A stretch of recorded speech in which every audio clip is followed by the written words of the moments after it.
اس وقت دوستوں خیبر پختونخوا میں بڑی چالاکی سے حالات کو خراب کر دیا گیا ہے پی ٹی ایم پر بین لگا کر۔ پی ٹی آئی اور پی ٹی ایم دونوں کو آپس میں لڑوا کر پشتونوں کو آپس میں لڑوایا جا رہا ہے تاکہ پشتون جو ہیں وہ آپس میں لڑتے رہیں اور اسلام آباد کا رخ نہ کریں۔ سب سے پہلے آپ یہ دیکھیں عمران خان پی ٹی ایم اور منظور پشتین کے حوالے سے کیا کہتے تھے، پھر اس پر بات کرتے ہیں۔ منظور پشتین کے جو مطالبات ہیں اس کے اوپر آپ کیا بولتے ہیں؟ وہ صحیح مطالبات ہیں کہ غلط مطالبات ہیں؟ دیکھیں کئی چیزیں وہ بالکل ٹھیک کہہ رہے ہیں۔ میں نے جو بھی آپ کو کہا کہ قبائلی علاقے کے لوگوں بڑی مشکل ان کے اوپر گزری، شاید ہی کبھی کسی قوم کے اوپر کہ لوگوں کے اوپر اتنی مشکلات کا سامنا کرنا پڑے، تو ان کی کئی چیزیں بالکل ٹھیک ہے۔ میں خود کہہ رہا ہوں کہ چیک پوائنٹ کم ہونے چاہیے۔ میں خود جنرل باجوہ سے بات کروں گا۔ اور پھر مسنگ پرسن ہے، یہ کسی بھی گھر سے کوئی انسان غائب ہوتا ہے تو سارا گھر تباہ ہو جاتا ہے، تو وہ بھی جائز ہے۔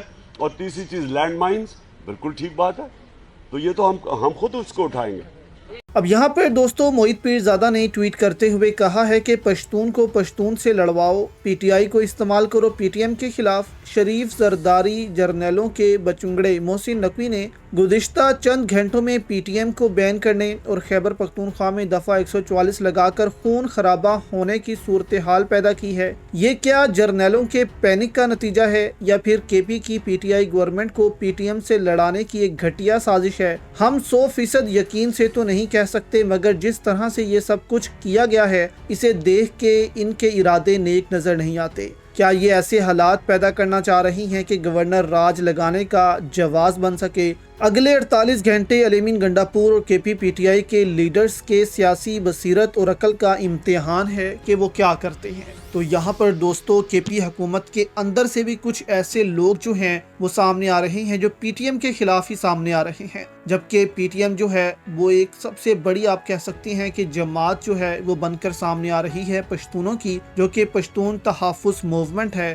اس پر پابندی لگانے کا مطلب ہے آپ نے پشتونوں پر پابندی لگا دی ہے۔ یہاں پر آپ دیکھیں کہ کے پی حکومت کے اپنے ہی وزیر، اپنے ہی جو ایم پی ایز ہیں، وہ علیمین گنڈاپور سے مطالبہ کر رہے ہیں کہ بیرسٹر سیف پر پابندی لگائی جائے۔ یہ جو ہے وہ وفاق کے ساتھ مل کر کام کر رہا ہے، پی ٹی ایم کے ساتھ ہم کھڑے ہیں۔ 3 جو لوگ وہاں پر مارے گئے ہیں، قتل کیے گئے ہیں، ان کے ساتھ جو ہے باقی وزیر کھڑے ہو رہے ہیں۔ تو یہاں پر پلان یہی لگ رہا ہے کہ پی ٹی آئی اور پی ٹی ایم دونوں کو آپس میں لڑوانے کی کوشش ہو رہی ہے تاکہ پی ٹی آئی کی حکومت جو ہے وہ کمزور سے کمزور تر ہو جائے کے پی کے میں، اور پھر اس کا فائدہ جو ہے وہ حکومت کو ہو۔